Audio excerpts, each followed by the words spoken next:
என்னை ஆட்கொண்டவரும் நான் ஆராதிக்கிறோம் சேவிக்கிறோமாக என்ன சொல்ல இயேசு நாமத்தில் இந்த காலையில் ஆராதனைக்கு வந்திருக்கிறவர்கள் அனைவரையும் நான் வாழ்த்துகிறேன், வரவேற்கிறேன். ஹல்லேலூயா, பிரைஸ் தி லார்ட். கர்த்தர் நல்லவர், கர்த்தர் நல்லவர். எத்தனை பேர் விசுவாசிக்கிறீங்க? எத்தனை பேர் ருசி பார்த்துருக்கிறீங்க? ஒரு அல்லேலூயா சொல்லாமா? இந்த மாதிரி வாக்குத்த வசனம் ஆதியாகமம் 17ஆம் அதிகாரம் அதனுடைய 2ஆம் வசனம் வாசிக்கிறேன், கேளுங்கள். Genesis chapter 17 verse 2. நான் உனக்கும் எனக்கும் நடுவாக என் உடன்படிக்கை ஏற்படுத்தி உன்னை மிகவும் திரளாய் பெருக பண்ணுவேன் என்றார். நான் உனக்கும் எனக்கும் நடுவாக என் உடன்படிக்கை ஏற்படுத்தி உன்னை மிகவும் திரளாய் பெருகுவேன், பெருக பண்ணுவேன் என்றார். Price the Lord. வசனம் சொல்லப்பட்டிருக்கு, நான் மிகவும் திரளாய் பெருக பண்ணுவேன். இந்த வசனத்தை சொல்லும் பொழுது ஆபிரகாமுக்கு ஏதாவது இருந்தாங்க, தன்னுடைய ஒய்ஃப் மட்டும்தான் கூட இருந்தாங்க. ஆபிரகாம் பிள்ளைகளே கிடையாது. ஒன்றுமில்லாமல் இருக்கும் பொழுது தோற்று நிற்கிறதான வேளையிலே ஆபிரகாமுடைய சரீரம் செத்து போய்விட்டது. ஈசாக் சாராளுடைய கர்ப்பம் செத்து போய்விட்டது. இனிமேல் ஆபிரகாமுக்கு ஒரு குழந்தை பிறக்க வாய்ப்பில்லை. சாராள் கர்ப்பவதியாவதற்கு எந்த விதமான ஒரு காரணமும் இல்லை. இப்படிப்பட்ட நேரத்தில் ஆண்டவர் கொடுக்கிறதான வாக்கு தத்தம், உன்னை மிகவும் திரளாய் பெருக பண்ணுவேன். ஆமென். Praise the lord. இருக்கும்போது அல்ல, எல்லாம் ஏதோ இருக்கு, சரி அட்லீஸ்ட் கொஞ்சமாவது இருக்கு, இருக்கும்போது ஆண்டவர் பெருக பண்ணுவார் சொன்னால் right, something is going to happen அப்படி நினைக்கலாம். ஆனால் இந்த ஆபிரகாமுக்கு எதுவுமே இல்லை, ஒன்றும் இல்லாமல் இருக்கும் பொழுது, குழந்தை பெறுவதற்கான எந்த சாத்தியக்கூறுகள் இல்லாமல் இருக்கும் பொழுது ஆண்டவர் சொல்லுகிறார், உன்னை மிகவும் திரளாய் பெருக பண்ணுவேன். கரங்களை தட்டி தேவனை மகிமைப்படுத்தலாமா? கரங்களை தட்டி தேவனை மகிமைப்படுத்தலாமா? Price the lord. ஹல்லேலூயா. இந்த நவம்பர் மாதம் உங்களுக்கு அப்படி தான் காணப்பட போகிறது. இப்படி வருமா, நடக்குமா? நிச்சயமா உங்களுடைய பார்வையில் இல்லை, மனிதனுடைய பார்வைக்கு இல்லை, அப்படி கிடையாது. நடக்க அப்படி வாய்ப்பே கிடையாது. ஒரு அற்புதங்கள் நிகழ வாய்ப்பே இல்லை மனிதனுடைய பார்வையிலே. மனிதனுடைய சூழ்நிலையை பார்க்கும் பொழுது இந்த காரியம் நடக்கக்கூடியதான தெரியவில்லை என்கிற ஒரு முடிவுக்கு நீங்கள் வந்திருக்கலாம். என் தேவன் சொல்லுகிறார், நான் மிகவும் திரளாய் உன்னை பெருக பண்ண போகிறேன். Praise the lord. ஹல்லேலூயா. இப்போ ஆபிரகாமுக்கு ஒரே ஒரு மகன் பிறந்தான், ஈசாக்கு. ஈசாக்கு ஒரே ஒரு மகன். ஈசாக்குனாலே சிரிப்புன்னு அர்த்தம். ஈசாக்கு ஒரே ஒரு மகன் இருக்கிறான். இப்போ அந்த ஒரே ஒரு மகன் ஆண்டவர் சொல்கிறார், உன்னை மிகவும் திரளாய் பெருக பண்ணுவேன். ஹல்லேலூயா. பெருக்கம், தட் டசன்ட் மேட்டர். நீங்கள் எந்த மாதிரி சுச்சுவேஷனில் இருக்கீங்கன்னு அது அறிய வேண்டிய அவசியம் இல்லை.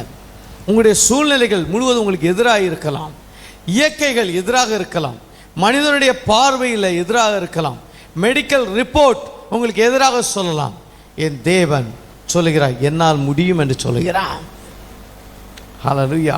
இதுதான் அந்த மாதத்தினுடைய வாக்குத்தத்தம், மிகவும் பெருக பண்ணுவேன், மிகவும். ஸோ அதனுடைய முதல் வசனம் சொல்லப்பட்டிருக்கிறது, ஆபிரகாம் 99 வயதான போது கர்த்தர் ஆபிரகாமுக்கு தரிசனமாகி, நான் சர்வ வல்லமையுள்ள தேவன், நான் I am the L Shaddai, சர்வ வல்லமையுள்ள தேவன், நீ எனக்கு முன்பாக நடந்து கொண்டு உத்தமனாயிரு. நீ எனக்கு முன்பாக நடந்து கொண்டு உத்தமனாயிரு. ஆமென். இதுதான் ஆபிரகாமுக்கு சொன்னது. நீ எனக்கு முன்பாக நடக்கணும், எனக்கு முன்பாக நீ நடந்து போ. தேவனுக்கு முன்பாக எந்த விக்கிரக ஆராதனையும் ஆராதிக்காதபடிக்கு எனக்கு முன்பாக நீ நடந்து கொண்டு உத்தமனாயிரு. கடவுளுக்கு முன்னாடி உன் முன்னாடி நான் வந்துக்கிட்டே இருப்பேன், உன் ஸ்டெப்பெல்லாம் நான் பார்த்துக்கிட்டே இருப்பேன், நீ ஒழுங்காக போறியா இல்லையா என்று சொல்லி பார்த்துக்கிட்டே இருப்பேன். இன்றைக்கு ஆண்டவர் அப்படி நம்மகிட்ட சொன்னார்னா, டேவிட் நீ முன்னாடி நடந்து போ, உன் ஸ்டெப்பெல்லாம் நான் பார்க்க போகிறேன், நீ எப்படி நடக்கிறேன்னு. உண்மையாக சொல்வேன், அப்படின்னா நம்மளால் நடக்க முடியாது. ஆபிரகாம்கிட்ட ஆண்டவர் சொன்ன வார்த்தை, உடன்படிக்கை பண்ணும்போது முன்பாக நீ முன்னாடி நடந்து உத்தமனாயிரு. நம்ம கடவுளுக்கு முன்பாக பரிசுத்தமாய் நடக்க முடியுமா? முடியுமா? ரொம்ப கொஞ்சம் கேள்விக்குறிதான். மனுஷர்கள் நம்முடைய சிந்தனையிலே, நம்முடைய செய்கையிலே, பேச்சிலே தவறி விடுவோம். அவ்வளோ ஹோலியா பர்சனா நம்ம அந்த உலகத்தில் வாழ்வது மிகவும் கடினம். ஆனால் இது ஆபிரகாமுக்கு சொல்லப்படுது பழைய ஏற்பாட்டில். புதிய ஏற்பாடு ஆண்டவர் சொல்கிறார், நான் உனக்கு முன்பாக நடந்து போவேன்னு சொல்கிறாரே. ராமன் சொல்லாமா? என்னுடைய நடக்கையை பார்த்தல்ல, என்னுடைய உத்தமத்தை பார்த்தல்ல, பிதாவானவர் இயேசு கீழ்ப்படுதலோடு நடந்தாரா? இயேசு உத்தமனாக இருந்தாரா? நீதிமானாக இருந்தாரா? அவரை பார்த்து நம்ம நினைச்சாரு திரளாய் பெருக பண்ணுகிற தேவன். கரங்களை தேடி தேவனை மேம்படுத்தலாமா? Price the Lord. இயேசுவை பார்த்து நம்மை ஆசீர்வதிக்கிறவர். ஹல்லேலூயா. என்னுடைய உத்தமத்தினால கிடையாது, என்னுடைய நடக்கையினால் கிடையாது, என்னுடைய பரிசுத்தத்தை பார்த்தல்ல, என்னுடைய ஜெபத்தை பார்த்தல்ல, என்னுடைய ஒழுக்கத்தை பார்த்தல்ல, இயேசுவை பார்த்து, பூரண மனுஷனாய் இயேசுவை பார்த்து ஆண்டவர் நம்மை ஆசீர்வதிக்கிறார். அதுக்கு பிறகு கிருபைன்னு அர்த்தம். ஆமென், ஆமென், ஆமென் சொல்லாமா? பிரைஸ். அதுக்கு பிறகுதான் கிருபை. என்னுடையதை பார்த்து எனக்கு ஆண்டவர் தந்தார்னா அதுக்கு பேர் கிருபைன்னு அல்ல. அது என்னுடைய நடக்க, நான் நல்லா நடந்தேன், அதுக்காக எனக்கு கிடைத்த பலன். அப்படி அல்ல. எனக்கு எந்த தகுதியும் அல்ல, தகுதியில்லாத என்னை கொண்டு வந்து என்னை ஆசீர்வதிக்கிறார் என்றால் அதுக்கு பிறகு தான் கிருபை. இந்த மாதத்துடைய கிருபையின் மாதம் உங்களை திரளாய் பெருக பண்ணுகிற போகிற மாதம். Price the Lord. எதில் பெருக்கம் இல்லை என்று நீங்கள் நினைத்தீங்களோ, எதில் இன்னும் விருத்தி அடையவில்லை என்று நீங்கள் நினைத்தீங்களோ, என் தேவன் மிகப்பெரிய பெருக்கத்தை தேவன் தருவாராக. Praise the lord. என்னுடைய செய்திக்காக கடன் செல்ல விரும்புகிறேன். எபிரேயர் 9ஆம் அதிகாரம், அதனுடைய ஹீப்ரூ சாப்டர் 9 verses 1. அன்றியும் முதலாம் உடன்படிக்கையானது ஆராதனைக்கேற்ற முறைமைகளும் பூமிக்குரிய பரிசுத்த ஸ்தலமும் உடையதாய் இருந்தது. எப்படி எனில், ஒரு கூடாரம் உண்டாக்கப்பட்டிருந்தது. அதன் முந்தின பாகத்தில் குத்து விளக்கும் மேஜையும் தேவ சமூக தப்பங்களும் இருந்தன. அது பரிசுத்த ஸ்தலம் எனப்படும். இரண்டாம் திரைக்குள்ளே மகா பரிசுத்த ஸ்தலம் எனப்பட்ட கூடாரம் இருந்தது. அதிலே பொன்னால் செய்த தூப கலசமும் முழுவதும் பொற்கடு பொதிந்திருக்கப்பட்ட உடன்படிக்கை பெட்டியும் இருந்தன. அந்த பெட்டியிலே மன்னா வைக்கப்பட்ட பொற்பாத்திரமும் ஆரோனுடைய தளிர்த்த கோலும் உடன்படிக்கையின் கற்பலகைகளும் இருந்தன. அதற்கு மேலே மகிமையுள்ள கேருபீன்கள் வைக்கப்பட்டு கிருபாசனத்தை நிழலிட்டிருந்தன. இவைகளை குறித்து விவரமாய் பேச இப்பொழுது சமயமில்லை. இவைகள் இவ்விதமாய் ஆயத்தமாக்கப்பட்டிருக்க ஆசாரியர்கள் ஆராதனை முறைமைகளை நிறைவேற்றும்படிக்கு முதலாம் கூடாரத்திலே நித்தமும் பிரவேசிப்பார்கள்.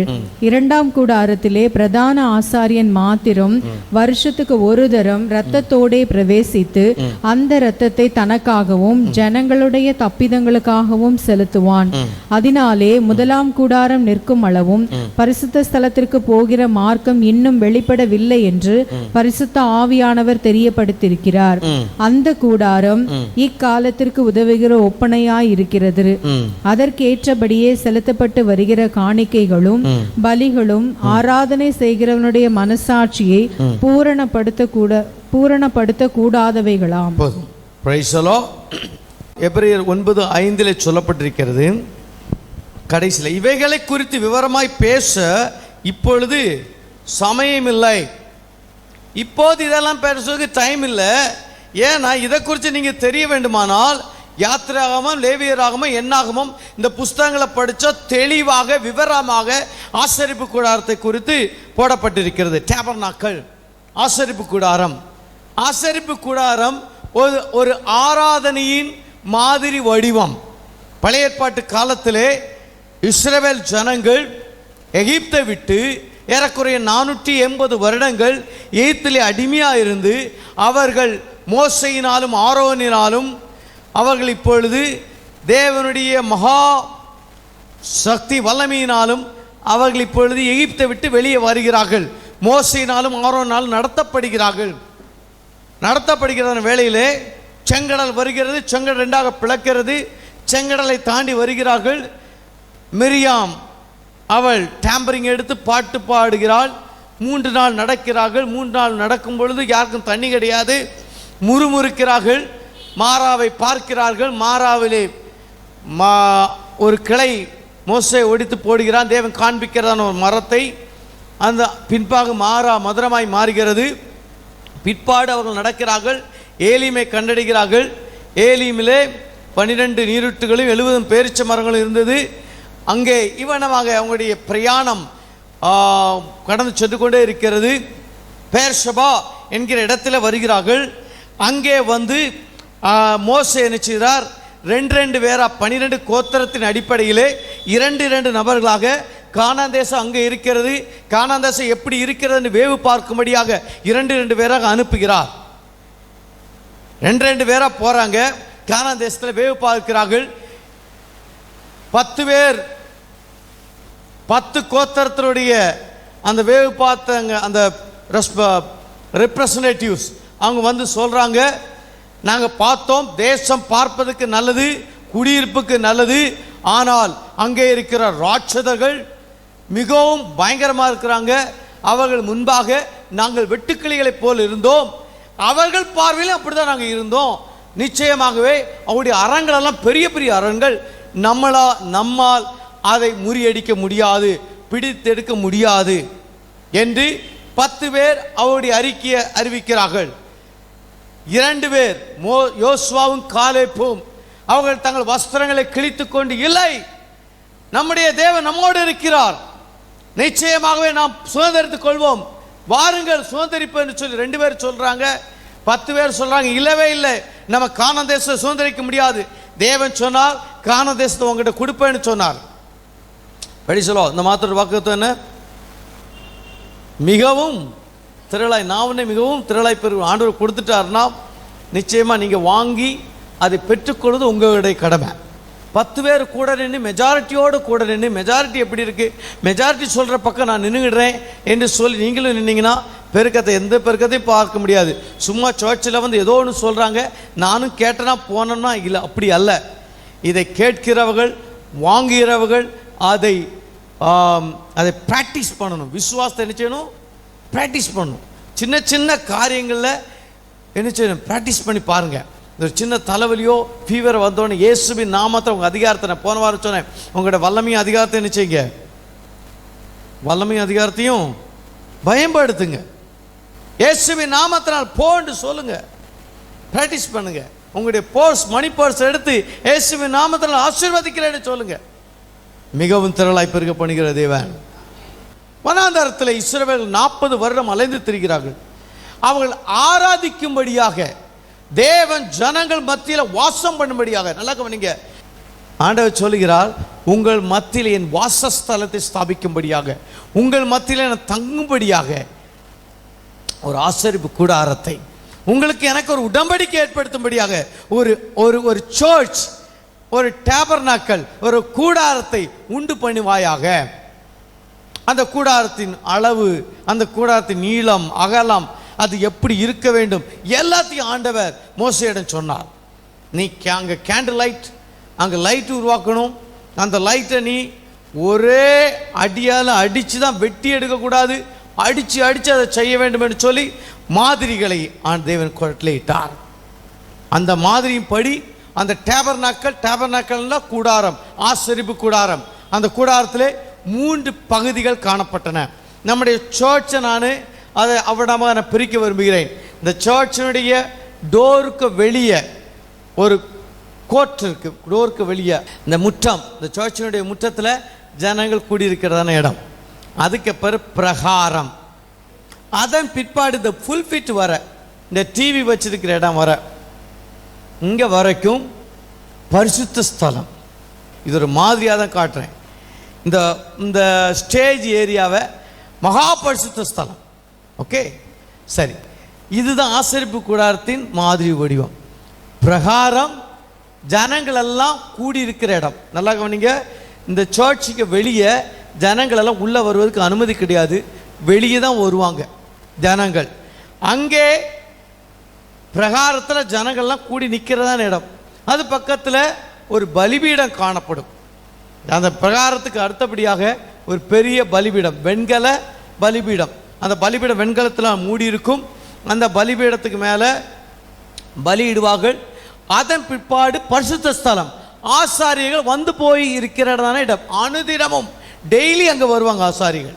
அங்கே மேஜர் இருக்கும், தொட்டி இருக்கு, அங்கே விளக்கு இருக்கு, இந்த காரியங்கள் அங்கே இருக்கும். அதுக்கு பக்கத்தில் இந்த டிவி இருக்கு. இந்த பக்கத்தில் பரிசுத்த ஸ்தலத்துக்கு பக்கத்தில் அங்கே தூப கலசம் என்கிற ஒரு பலிபீடம் அங்கே ஒன்று இருக்கு. அதன் பிறகு இந்த ஸ்டேஜை யாருமே பார்க்க முடியாது. இங்கே பெரிய திரசீலை பெருசாக தொங்கப்பட்டிருக்கு. எத்தனையோ இள நூல்களால் செய்யப்பட்ட நெய்யப்பட்ட பெரிய ஒரு திரசீலை தொங்கும். அங்கே யாருமே போக முடியாது. இங்கே என்ன இருக்கும்? இதுக்கு பேர் மகா பரிசுத்த ஸ்தலம். இங்கே ஒரு பெரிய இந்த டிவியை நினச்சிக்கோங்களா, இந்த டிவி இருக்க மாதிரி பெரிய உடன்படிக்கை பெட்டி, பொன் தகட்டால் மூடப்பட்ட ஒரு உடன்படிக்கை பெட்டி. இந்த உடன்படிக்கை பெட்டியை எந்த வண்டிலையோ அல்லோ எந்த டிராவலிங் வாகனத்தை உபயோகப்படுத்தி இந்த உடன்படிக்கை பெட்டி நம்ம எடுத்துகிட்டு சொல்லக்கூடாது. எல்லாரும் சுமந்து செல்ல வேண்டும். இந்த உடன்படிக்கை பெட்டிக்குள்ளால என்ன இருக்கு? ஒன்று மன்னா, பொன் பாத்திரத்தில் வைக்கப்பட்டு இருக்கிறது.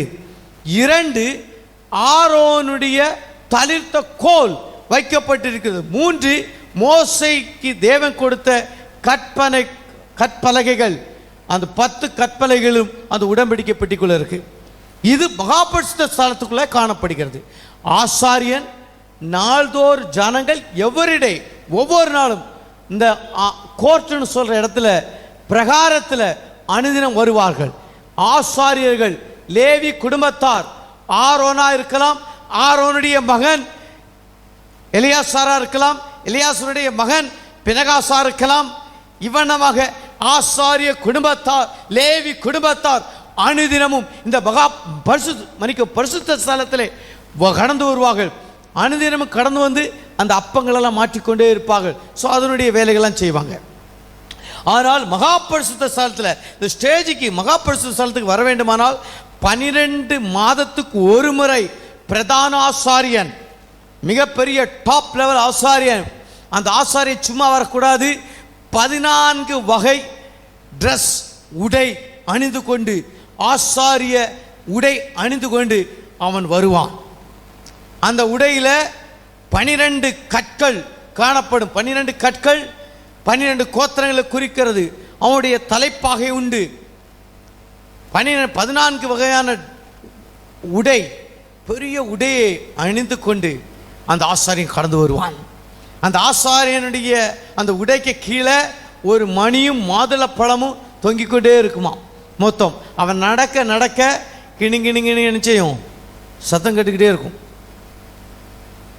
உள்ளே போகும்போது அவன் நினைச்சுவான், நடக்கும்போது அவன் நினைச்சையும் கிணிங்கிணின்னு சத்தம் கேட்கும். இதெல்லாம் எங்கேயோ கேட்டது மாதிரி இருக்குல்ல? எங்கேயோ கேட்டிருக்கீங்களா?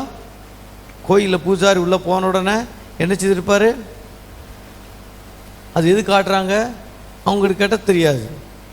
ஆனால் இது பழைய ஆசாரிப்பு கூடாரத்தில் ஆசாரியம் 12 மாதத்துக்கு ஒரு முறை பிளட் எடுத்துட்டு அங்கே மக்கள் செலுத்துகிற அந்த பலியினுடைய இரத்தத்தை எடுத்துக்கொண்டு மகாபரிசுத்த ஸ்தலத்துக்குள்ள நுழைவான். மிக பயபக்தியுடன் அங்கே இரத்தத்தை எடுத்துக்கொண்டு வருவான். கீழே பெல் அடிச்சுக்கிட்டே இருக்கும். அந்த அவன் ஒருவேளை பிரதான ஆசாரி ஒருவேளை தவறு செய்திருந்தால் அந்த ஸ்டேஜ் அந்த மகாபரிசுத்த ஸ்தலத்திலேயே மரித்து விடுவான். ஆகையால் யாருமே போக முடியாது, உள்ளால ஒருவர் போவதற்கு அனுமதி கிடையாது. அப்போது என்ன செய்யலாம்? அவனை பிடித்து இழுக்கலாம் என்று சொல்லி அந்த பெரிய அங்கியில் ஒரு கயிறு நினைச்சிருப்பாங்க, கட்டியிருப்பாங்க. கட்டி வெளியே விட்டுருக்கும். இன்னைக்கு நிறைய இடத்துல கயிறு கட்டியிருப்பாங்க, பார்த்துருக்கீங்களா? பெரிய அங்கி போட்டிருப்பாங்க, நினைச்சுவாங்க அது பிரதான ஆசாரியன் கட்டியிருக்கிறதான ஒரு கயிறு. ஒருவேளை மறித்து விட்டு நினைச்சேன் அவனை பிடிச்சு இழுக்கிறதுக்காக ஒரு கயிறு கட்டப்பட்டிருக்கும். ஸோ பிரதான ஆசனம் உள்ளே போகும்போது கிணி கிணி கிணி கிணி சத்தம் கட்டிக்கிட்டே இருக்கும். அப்போ மக்கள்லாம் ஓ பிரதான ஆசனம் உயிரோடு இருக்கிறாரு, நமக்காக வேண்டுதல் செய்து கொண்டு இருக்கிறான்னு சொல்லி கிணி கிணின்னு சத்தம் கட்டிக்கிட்டு இருக்கும். பிரதான ஆசாரியமே பயத்திட்ட வந்து அந்த உடன்படிக்கை முன்னாடி இரத்தத்தை தெளிப்பான். உடன்படிக்கைக்கு முன்னாடி மேலே கேருபீன்கள் இருப்பாங்க, ஆண்டுடைய பிரசன்ன மகிமை இருக்கும். இதான் மகா பரிசுத்த ஸ்தலம். இங்கே பெரிய திரசீலை போடப்பட்டிருக்கும், யாருக்குமே பார்க்க முடியாது. மகா பரிசுத்த ஸ்தலம் என்ன, மகா பரிசுத்த ஸ்தலத்தில் பிரதான ஆசாரியன் என்ன செய்கிறான் என்று யாருக்குமே பார்க்க முடியாது. இதுதான் ஆசரிப்பு கூடாரத்தினுடைய மாதிரி. இது முதலாம் கூடாரம், இரண்டாம் கூடாரம். இதைத்தான் எபிரேயர் 9ஆம் அதிகாரத்தில் நம்ம படித்தோம். இதுக்கு சொல்றாரு இங்கே எபிரேய நிருபத்தை எழுதினவர் சொல்கிறார், அதனுடைய 9ஆம் வசனம், அந்த கூடாரம், நான் சொன்ன இந்த ஆசரிப்பு கூடாரம் இக்காலத்துக்கு, இந்த உலகத்துக்கு இப்பொழுது இது நம்ம ஆராதிக்கும்படியாக ஏற்படுத்தக்கூடிய ஒரு ஒப்பனை. ஆமென். ஆசரிப்பு கூடாரத்தில் முதலாவதாக பிரகாரம் இருந்துச்சு, அங்க ஜனங்கள் எல்லாம் கூடி வருகிற இடம். இங்க என்ன செய்யணும்? சங்கீதம் 100ஆம் சங்கீதம் 4ஆம் வசனம். அவர் வாசல்களில் துதியோடும், அவர்களுடைய வாசல்களில் துதியோடும், அவர் பிரகாரங்களில் புகழ்ச்சியோடும் பிரவேசித்து praise the Lord. பிரகாரம் சொன்னாலே தேங்க்ஸ் கிவிங். எல்லாம் சொல்லுங்க நன்றி செலுத்துதல். எல்லாம் சொல்லுங்க நன்றி செலுத்துதல். சத்தமா சொல்லுங்க. பிரகாரம் நினைத்தாலே நன்றி செலுத்த. நீங்கள் ஜெபம் பண்ணும்படியாக உட்கார்ந்து இருக்கலாம் அல்லது ஆராதிக்கும்படியாக உட்கார்ந்து இருக்கலாம். முதலாவதாக நீங்கள் செய்ய வேண்டிய காரியம் நன்றி செலுத்த வேண்டும். ஆமென். ஒரு பாடக்காரன் சொல்கிறான், I will enter his gates with thanksgiving and I will enter his courts with praise. துதி செலுத்தும் மூலமாக, நன்றி செலுத்தும் மூலமாக அவருடைய பிரகாரங்களில் நான் நுழைவேன் என்று ஒரு பாடல்காரன் பாடுகிறான். சங்கீதம் 100 அதை தான் பார்க்கிறோம். அவருடைய பிரகாரங்களில் நீங்கள் முதலாவதாக முழங்கால் படிட்டு ஜெபிக்க ஆரம்பித்தவுடன் முதலாவதாக செய்ய வேண்டிய காரியம் நன்றி செலுத்த வேண்டும். ஆண்டவரே ஜீவனை தந்தீரே, நன்றி என்று செலுத்த வேண்டும். Praise the Lord. Hallelujah. So ஆராதனைக்கு ஆரம்பமே என்னது? நன்றி செலுத்துதல், Thanksgiving, நன்றி செலுத்துதல். இதுதான் பிரகாரம் நமக்கு காண்பிக்கிறது. ஆசரிப்பு கூடாரத்து மாதிரியை நான் சொன்னேன். இப்பொழுது ஆசரிப்பு கூடாரத்தில் ஆரம்பம் ஒரு பிரகாரம், அது தேங்க்ஸ்கிவிங். சர்ச்சுக்கு வந்த உடனே ஆண்டவருக்கு நன்றி சொல்ல வேண்டியது. ஆண்டவரே இந்த மாதிரி ஐக்கியத்தை கொடுத்துருக்கிறீங்க, இந்த மாதிரி நாளை கொடுத்துருக்கிறீங்க, எனக்கு ஜீவனை கொடுத்துருக்கிறீங்க, நன்றி செலுத்த கடமைப்பட்டிருக்கிறோம். கரங்களை வைத்து ஆண்டவருக்கு நன்றி செலுத்தலாமாம். இரண்டாவதாக அந்த பிரகாரத்துக்கு அடுத்தபடியாக காணப்படுகிறது ஒரு வெண்கல பலிபீடம். முதலாவதாக பிரகாரத்தில் நுழையிறீங்க, ஆண்டவருக்கு நன்றி செலுத்தலோடு நுழையிறீங்க. பார்க்கும் பொழுது ஒரு பலிபீடம், வெண்கல பலிபீடம் காணப்படுகிறது. அந்த வெண்கல பலிபீடத்தில் பணக்காரனா ஒருத்தன் இருந்தான் என்றால் அவன் ஒரு பெரிய ஒரு காளையை கொண்டு வருவான். மிடில் கிளாஸ் ஃபேமிலி என்றால் ஆட்டை கொண்டு வருவாங்க. ரொம்ப ஏழை புவர் ஃபேமிலியாக இருந்தால் உங்க புறாக்களை கொண்டு வருவார்கள். இதுதான் பலி செலுத்துகிறதான இடம். பலி, வெண்கல பலிபீடம் என்னத்தை காண்பிக்கிறது? பலின்னு சொன்ன என்னத்தை காண்பிக்கிறது? இயேசுவை காண்பிக்கிறது. ஒரு ஆமென் சொல்லலாமா? ஆமென் சொல்லலாமா? வெண்கல பலிபீடம் இட் ஷோஸ் ஜீசஸ் கிரைஸ்ட். அது இயேசுவை நமக்கு காண்பிக்கிறது. ஸோ ஒரு துதியோடு நன்றி செலுத்தோடு வந்த உடனே முதலாவதாக நீங்கள் யாரை பார்க்கணும்? இயேசுவை. பலி, எனக்காக பலிய ஜீவனோடு மரித்தாரே, எனக்காக வந்தார், மரித்தார். பலிபீடம், பலியாய் சமர்ப்பிக்கிறதான இடம். முதலாவதாக என் ஆத்துமாவே, சங்கீதம் 103ஆம் சங்கீதம் 1-2 எவனமாக சொல்லுகிறேன், ஆத்துமாவே கர்த்தரை ஸ்தோத்திரி, என் முழு உள்ளமே அவருடைய பரிசுத்த நாமத்தை ஸ்தோத்திரி. என் ஆத்துமாவே கர்த்தரை ஸ்தோத்திரி, கர்த்தர் செய்த சகல உபகாரங்களையும் மறவாதே. இதான் கோட்ஸ்.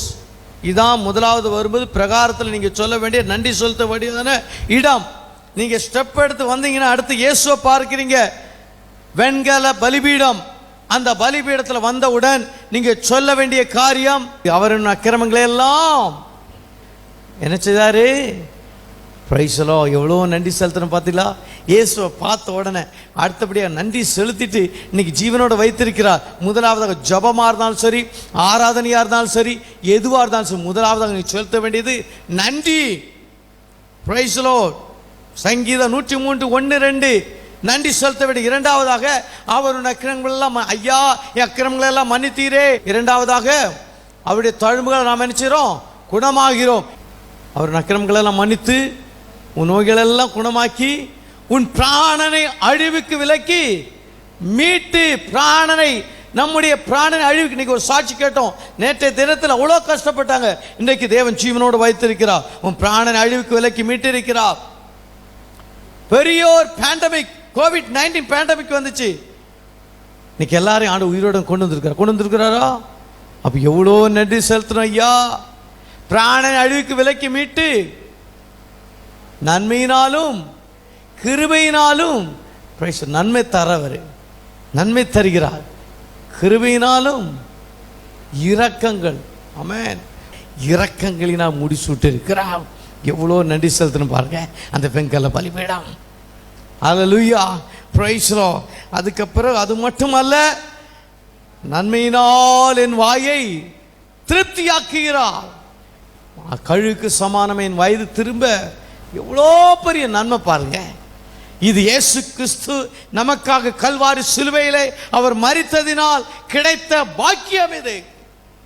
முதலாவதாக பிரகாரத்திலே நன்றி செலுத்தும்படியாக என்றாகிறோம். இரண்டாவதாக வெண்கல பலிபீடம். அந்த வெண்கல பலிபீடத்திலே ஆண்டு இயேசுவை நினைத்து, இயேசு நமக்காக அடிக்கப்பட்ட சிலுவையை நினைத்து சங்கீதம் 103 சொன்ன ஆசீர்வாதங்கள் எல்லாம் நமக்கு தராரு. Price the Lord. நேரம் குறைவாக இருப்பதினால் அடுத்த பகுதி கடன் சொல்ல விரும்புகிறேன். சுத்திகரிப்பு தொட்டி. ஒரு தொட்டி, அங்கே தொட்டி காணப்படுகிறது. பரிசுத்த ஸ்தலத்துக்குள்ள என்ன இருக்கு? தொட்டி, சுத்திகரிக்கிற இடம், சான்டிஃபிகேஷன். ஆமே, நம்முடைய இப்போ கேட்கணும், அப்பா என்னை சுத்திகரிங்க. உங்களுடைய எதெல்லாம் சுத்திகரிக்கணும்? சரீரத்தை சுத்திகரிக்கணும். எப்படி சுத்திகரிக்கிறது? தண்ணியினால் குளிச்சுட்டு வர்றதுக்கா? இல்லை, உங்களுடைய கண் சுத்திகரிக்கும், சிந்தனை சுத்திகரிக்கப்பட வேண்டும். நீங்கள் எப்படி சிந்திக்கிறீங்க? சிந்தனை, அப்பா என் சிந்தனையை கழுவுங்க, ஒருமுகப்படுத்துங்கன்னு சொல்லி சுத்திகரி கேளுங்க. என் கண், உங்களுடைய பார்வை சுத்திகரிக்கப்பட வேண்டும். நீங்க என்னத்தை பார்க்கிறீங்க?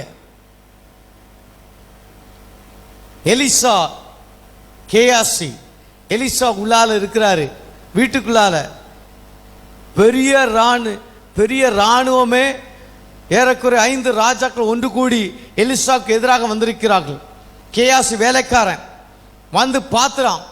வந்து பார்த்தவுடன் அவன் பார்க்குறான், பெரிய திரள் சேனை கூட்டம் ஒரு மனிதனுக்கு எதிராக வந்திருக்கிறது. ஓடிப்போய், எஜமானனே நாம் மோசம் போனோம், நம்மை கொல்லும்படியாக பெரிய திரள் ஒரு சேனையே வந்திருக்கிறது. உடனே அவன் கேட்ட கேள்வி, அவன் ஜெபித்த ஜெபம், ஆண்டவரே இவனுடைய கண்ணை திறந்தெழுங்க, நீ இப்போ போய் பாருன்னு சொன்னானாம் எலிசா. கேயாசி ஓடி வந்தான், வெளியே எட்டி பார்த்தானா. அங்கே பார்க்கும் பொழுது வானத்தில் உள்ள அக்னி ரதமான ரதங்கள், குதிரைகள், பெரிய திரள் சேனை இவங்களுக்கு பாதுகாப்பாக நின்று கொண்டு இருந்ததாம். கரங்களை தட்டி தேனி மையப்படுத்தலாமாம். உங்களுடைய பார்வை நீங்க எப்படி பார்க்கிறீங்க? கேயாசி பார்க்கிறது மாதிரி அல்ல, எலிசா பார்க்கிறது மாதிரி. Price the Lord. ஆசீர்வாதத்தை பாருங்க, ட்ரை பிளேஸை பார்க்காதீங்க. உங்களுடைய பார்வையை சுத்திகரிக்கணும், வாயை சுத்திகரிக்கணும். என்ன மாதிரி பேச்சு பேசுறீங்க? ஃபெய்த், விசுவாசமுள்ள வார்த்தைகள் வரட்டும். நெகட்டிவ் காரியங்கள் வேண்டாம், விசுவாசமான வார்த்தைகள் வரட்டும், வாய் பேசட்டும். Price the Lord. நீங்க என்ன மரணமும் ஜீவனும் எதில் இருக்குதாம்? நாவின் அதிகாரத்தில் இருக்கு, விசுவாசமான வார்த்தை. ஹalleluya. சுத்திகரிப்பு தொட்டிக்கு வந்த உடனே உங்களுடைய சிந்தனை, கண், வாய், காது, எந்த மாதிரி காரியங்களை கேட்குறீங்க? இன்னைக்கு அநேகர் நெகட்டிவா யாரை பற்றி பேசினாலும் இன்ட்ரெஸ்டிங்கா கேட்டுட்டு இருப்பாங்க. கேட்கறது எந்த மாதிரியான காரியங்களை கேட்குறீங்க? உங்களை குறித்து, ஊழியக்காரங்களை குறித்து, அல்ல சபைகளை குறித்து, விசுவாசிகளை குறித்து புறம் கூறிக்கொண்டு இருக்கிறாங்களா? முதலாவதாக நீங்கள் உங்கள் ஃப்ரெண்ட்ஷிப்பை கட் பண்ணுங்க. வசனத்தை பேசாமல் கதைகளை பேசியிருக்காங்களா? அவங்க கூட தொடர்பே வைக்காதீங்க. Praise the lord. ஜீவனை பேசுகிறவங்க எடுத்துருங்க, கர்த்தர் ஆசீர்வதிப்பார். Hallelujah, hallelujah, hallelujah. Praise the lord. கேட்கிறது ஆகாப் ராஜா கிட்ட எலிசா சொன்னானாம், உங்கள் ரதத்தை பூட்டிக் கொண்டு உடனே வீட்டுக்கு போங்க, பெருமழை இரைச்சல் சத்தம் கேட்கறது. ஆனால் பெருமழை இரைச்சல் வரவே இல்லை, மழையே இல்லை, மழை இல்லை. ஆனால் எலிசா சொல்கிறார், பெரும் மழையின் இரைச்சலின் சத்தத்தை நான் கேட்கிறேன், உடனடியாக வீட்டுக்கு போங்கள் என்று ராஜா கிட்ட சொல்றான். உன் கேள்வி எப்படி இருக்கிறது? விசுவாசம் உள்ள கேள்வி. எலியா பெரிய புயல் காற்று வந்துச்சு, அவன் அதை டிஸ்டர்ப் பண்ணல. பெரிய புயல் வந்துச்சு, காற்று வந்துச்சு, மழை வந்துச்சு, எதுவுமே தொந்தரவு பண்ணல. ஆண்டவர் சொன்ன மெல்லிய சத்தத்தில் என் தேவன் பேசினார், அதை கேட்டானா. உங்களுடைய காது பரிசுத்தமாக்கப்படட்டும். ஹல்லேலூயா. உலகத்தில் சொல்லுகிற அநேக காரியங்களை குறித்து எல்லாம் உள்வாங்கி அது அல்ல. என் தேவன் பேசுகிற வார்த்தையை கேளுங்க. சுத்திகரிப்பு தொட்டி உங்களை சுத்திகரிக்கப்பட வேண்டிய இடம். முதலாவதாக பிரகாரத்தில் நன்றியோடு வரணும். Enter with gates with Thanksgiving.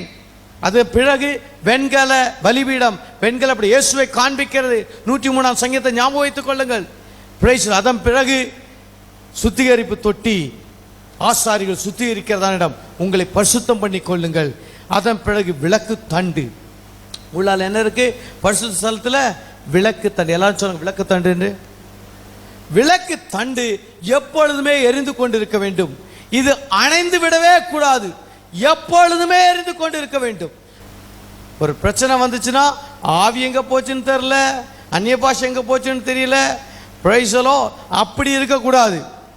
ஆவியில் என்னவா இருக்கணுமோ அனலாயிருங்கள்.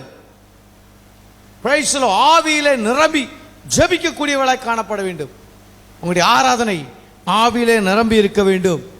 அடுத்தபடியாக மேஜை, குத்துவிளக்கு விளக்கு தண்டு எப்பொழுதுமே எரிந்து கொண்டு இரவும் பகலும் அவருடைய வேதத்தை தியானமாக இருக்கிற மனுஷன் வாக்கியவான். விளக்கு எரிஞ்சுக்கிட்டே இருக்கணும். வேதமே விளக்கு, வேதமே வெளிச்சம், அது எரிந்து கொண்டே இருக்க வேண்டும். ஆவியிலே நிரம்பி ஜெபிக்க வேண்டும்.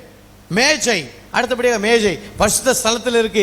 ஆசாரியர்கள் அனுதினமும் வருவாங்களாம். மேஜையில் அந்த மன்னாவை அப்பத்தை மாற்றிக்கொண்டே இருப்பாங்க. அடிக்கடி எவ்வரி டே அன்றன்றுள்ள ஆகாரத்தை என்ன செய்யணுமா? எங்களுக்கு தாங்க. ஒவ்வொரு நாளும் அப்பம் புதிதாக்கப்பட்டிருக்க வேண்டும். ஒவ்வொரு நாளும் வேத வசனத்தை வாசித்து கொண்டே இருக்க வேண்டும். எங்கள் வீட்டில் எங்கள் பிள்ளைகள் எந்திரிச்சு வந்த உடனடியாக நான் கேட்குற கேள்வி, பைபிள் படித்தீங்களா? இல்லை டாடி, ஒரே ஒரு பிஸ்கட் சாப்பிட்டு போயிறேன், பசி எடுக்கு. இல்லை, முதலாவதாக நீங்கள் படிக்க வேண்டியது என்னது? பைபிள் படிச்சுட்டு வாங்க. இல்லை டாடி, மொபைல் ஃபோனில் ஒன்று பார்த்துக்கிட்டு. இல்லை, ஃபஸ்ட்டில் என்ன செய்யணும்? பைபிள். டாடி, ஒரே ஒரு கேம் விளையாண்டுட்டு போகிறேன். இல்லை, முதலாவது என்னது? பைபிள். டிவியில் ஒரே ஒரு ப்ரோக்ராம் பார்த்துட்டு போயிறேன். இல்லை, பைபிள். காலையில் எந்திரிச்சு வந்தோடனே பல்லு தேய்ச்ச உடனடியாக என் பிள்ளைகளை நான் படிக்க வைப்பது வேதாகமம். அனுதினம் நீங்கள் என்ன செய்யணும்? மேஜையில் அந்த மண் அப்பம் புதுசாக இருக்கணும். பிரைஸ்லாம். அனுதினம் புதிய வார்த்தைகளை பெற்றுக்கொள்ள வேண்டும். அதுதான் என்னது? மேஜை. முதலாவதாக பிரகாரத்தில் நன்றியோடு வரணும். வெண்கல பலிபீடம், இயேசு கிறிஸ்து நமக்காக செய்த மகாபிரிய பலி. மூன்றாவதாக சுத்திகரிப்பு, நான்காவதாக விளக்குத்தண்டு, ஐந்தாவதாக மேஜை, ஆறாவதாக பொன் தூப கலச பலிபீடம். பொன் தூப கலச பலி. இங்கே என்ன செய்யுமா? புகை தூபம் எழும்பிக்கொண்டே இருக்குமா. ஆசாரி என்ன செய்வான்? இது பரிசுத்த ஸ்தலத்தில் இருக்கு. இந்த ஆசாரி இந்த பலிபீடம் எங்கே இருக்குமா? இந்த இப்போ திரைச்சீலைக்கு பக்கத்தில், மகா பரிசுத்த ஸ்தலத்துக்கு பக்கத்தில், ஆராதனைக்கு மகா பரிசுத்த ஸ்தலத்துக்கு பக்கத்தில் தூபம் எப்பொழுதுமே ஏறெடுத்து கொண்டே இருக்க வேண்டுமாம். இது எங்கேருந்து எடுக்க வேண்டுமாம்? இந்த தூபம் எப்படி ஏறெடுக்கப்படுமாம்? வெளியே இந்த பிரகாரத்தில் உள்ள வெண்கல பலிபீடத்திலிருந்துள்ள அந்த கறி எடுத்துட்டு வந்து, கறி தடர்கள் அதை எடுத்துக்கொண்டு அவர் என்ன செய்வார்? பொன் தூப கலச பலிபீடம், மகாபரிசுத்த ஸ்தலத்தில் இருக்கிற அந்த பலிபீடத்தில் போட்டு தூபமாய் எரிந்து கொண்டே இருக்குமாம். கரங்களை தட்டி தேவனை மையப்படுத்தலாமாம். நீங்கள் இங்கே தேங்க்ஸ்கிவிங்கோடு வந்தீங்க, ஒரு தேங்க்ஸ்கிவிங்கோட இங்கே வந்து இயேசுவை நீங்கள் தியானிச்சிங்க, உங்களை பரிசுத்தப்படுத்தி கொள்ளுங்க. நீங்கள் வசனங்களினால் ஜெபம் பண்ணுறீங்க, வசனங்களை ஆராதிக்கிறீங்க.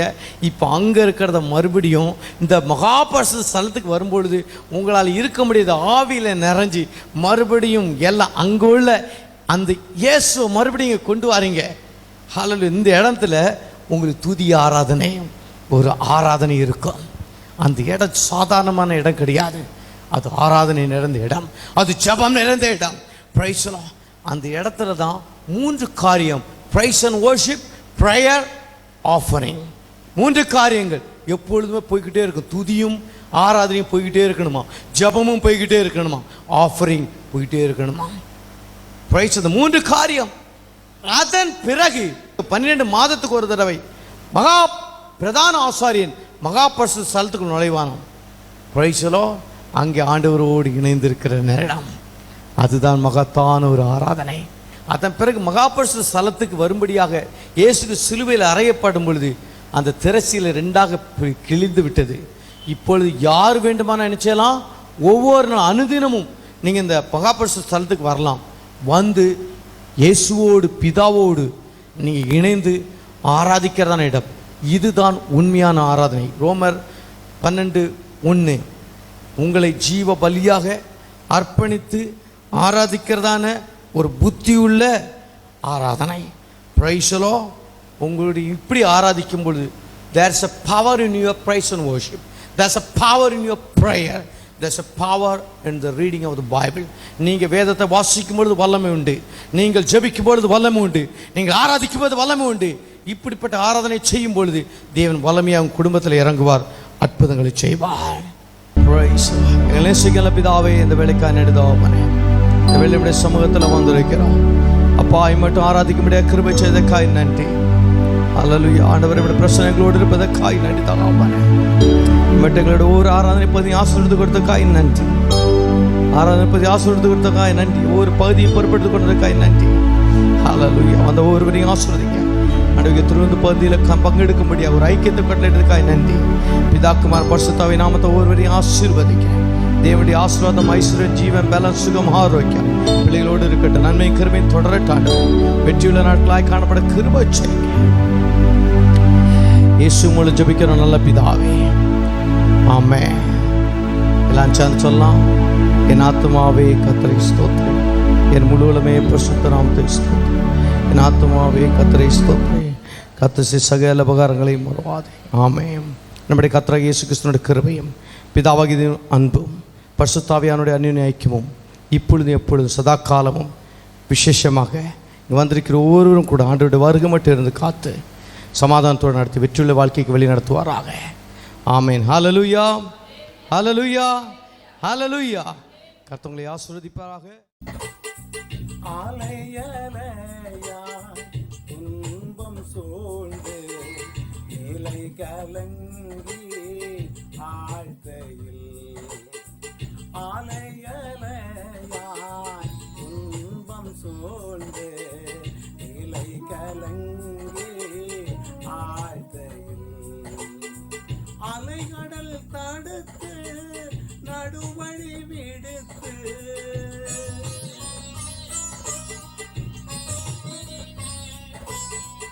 அலைகடல் தடுத்து நடுவழி விடுத்து கடத்தியே சென்ற கர்த்தரை கடத்தியே சென்ற கர்த்தரை பாடுவேன், பரவசமாகுவேன், பறந்தோடும் இன்னலே பாடுவேன், பரவசமாகுவேன், பறந்தோடும் இன்னலே என்று மாறும் எந்தன் துயரம்